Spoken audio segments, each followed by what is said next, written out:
commencé la danse quand j'avais 5 ans et ça a été vite une passion. J'ai l'envie de faire mon métier autour de la danse. À l'école, j'ai un peu de problème avec la relation avec les autres enfants. Et quand je suis dans la salle de danse, je m'évade complètement et j'oublie qui je suis, les problèmes que j'ai avec les autres, tout ça. La danse, pour moi, c'est un sentiment de liberté.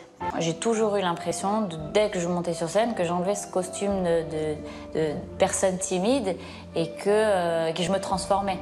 J'étais vraiment déçue et donc je décide de partir. Évidemment, ma mère et mes amis et toutes les personnes qui étaient avec moi me disent « Mais non, t'es inscrite en catégorie chanson ». Je dis « Mais non, mais là, je m'en fous, c'est pas grave. Moi, mon vrai casting, ça y est, il est passé ». Et donc je suis restée pour faire plaisir à ma mère et aux personnes qui étaient avec moi. Quelques semaines plus tard, Laurent Boyer fait venir Alizée à Paris. Bonjour. Tu t'appelles comment? Alizée. Tu as quel âge, Alizée? 15 ans. Et tu viens d'où? D'Ajaccio en Corse. D'accord. Tu chantes depuis combien de temps? À peu près 2 ans. Une séance de travail pour qu'elle choisisse la chanson qu'elle interprétera dans l'émission. Ce qui me stressait plus, c'est que j'étais dans un concours de chant alors que ça faisait 2 ans que je chantais et encore, et que je maîtrisais rien du tout. Je me disais que j'étais capable de faire des fausses notes. J'étais pas une vraie chanteuse et j'avais peur de l'imprévu en fait. Malgré sa performance, la jeune chanteuse est éliminée du télécrochet lors de l'émission suivante. L'aventure aurait pu s'arrêter là, mais ce que la jeune fille ignore, c'est que sa prestation a été remarquée par l'une des artistes les plus mystérieuses de l'époque, Mylène Farmer, et son compositeur Laurent Boutonnat. Mylène Farmer, c'est une des plus grandes stars de la chanson française. Et avec son acolyte Laurent Boutonnat, ils sont et producteurs, et auteurs, et compositeurs. C'est véritablement une petite entreprise, le binôme Farmer-Boutonnat. Et il me dit, voilà, on a une chanson qui existe, voilà, ça s'appelle Moi Lolita, je te laisse une petite demi-heure pour essayer de l'apprendre, tu l'écoutes en boucle et si tu peux essayer de la chanter pour voir. Elle est très intimidée et en même temps, elle reste pro. Pour la première fois, Alizée découvre les paroles ambiguës de Moi Lolita, un texte inspiré du célèbre personnage du roman de Nabokov. Le bouquin de Nabokov est plus qu'explicite. C'est une petite fille. J'ai pleuré parce que je ne m'y attendais pas du tout. Je me disais, mais des chanteuses, il y en a des dizaines et des centaines et des milliers en France qui rêveraient de faire ça, qui ont dû passer le casting. Et du coup, je me disais, bon, bah, j'ai une bonne étoile. Désormais, la machine Farmer-Boutonnat est lancée. Pendant plusieurs mois, le binôme va créer le personnage de Lolita. J'ai eu la chance de commencer ma carrière avec des personnes qui ont pris soin de moi et qui m'ont tout emmené sur un plateau d'argent. Le 4 juillet 2000, après 5 mois de travail, le single est prêt. Alizée décide de réunir ses amis, à qui elle n'a rien dit, dans un bar d'Ajaccio, pour leur faire la surprise. On est tous assis à cette table en train de faire une partie de belote. Donc il y a tous ses amis proches qui sont présents. Et là, elle nous annonce qu'il faut qu'on écoute la radio, telle radio à telle heure, parce qu'il y a une surprise.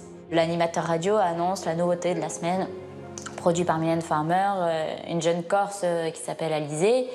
Bon, évidemment, mes amis se retournent en se disant c'est bizarre, une jeune Corse Alizée. Je m'appelle Lolita, le ou bien Lola, du pareil au même. Et là, on entend pour la première fois.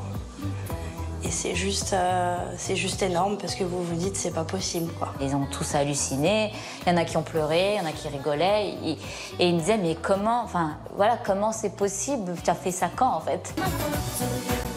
Et quand je donne ma langue au chat, je vois les autres. Tout part se jeter sur moi, c'est pas ma faute à moi. 3 semaines plus tard, le clip de la chanson est diffusé à la télévision et aussitôt le succès est au rendez-vous. Ça va être un carton monumental. C'est-à-dire que toutes les radios vont se ruer dessus. Du jour au lendemain, on va entendre Lolita partout. Alizée devient une star en quelques semaines. En France, le single se vend à plus d'1 200 000 exemplaires. Mais le succès ne s'arrête pas là et dépasse les frontières. C'est un véritable raz-de-marée, et c'est un raz-de-marée international. Et Alizée va avoir un succès phénoménal sur la planète entière, en Amérique du Sud, en Nouvelle-Zélande, en Australie, partout, quoi. Je crois que Mylène Farmer n'a jamais eu autant de succès avec ses propres disques qu'Alizée avec Lolita. Un succès fulgurant en pleine adolescence qui aurait pu fragiliser la jeune fille. Ce qui m'a permis de ne pas péter un plomb quand j'avais 15 ans et de ne pas me raser la tête comme Britney à un certain moment, c'est que j'étais bien entourée par ma famille. Je me préserve et je garde cet équilibre et c'est ce qui me fait garder les pieds sur terre. Moi, Lolita a bouleversé le destin d'Alizée.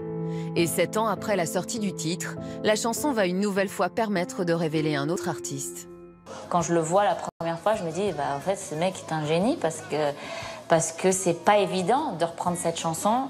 C'est pas évident de garder le truc magique de la chanson. Je prends toujours autant de plaisir à la chanter et je la chanterai tout le temps parce que c'est le début de tout en fait.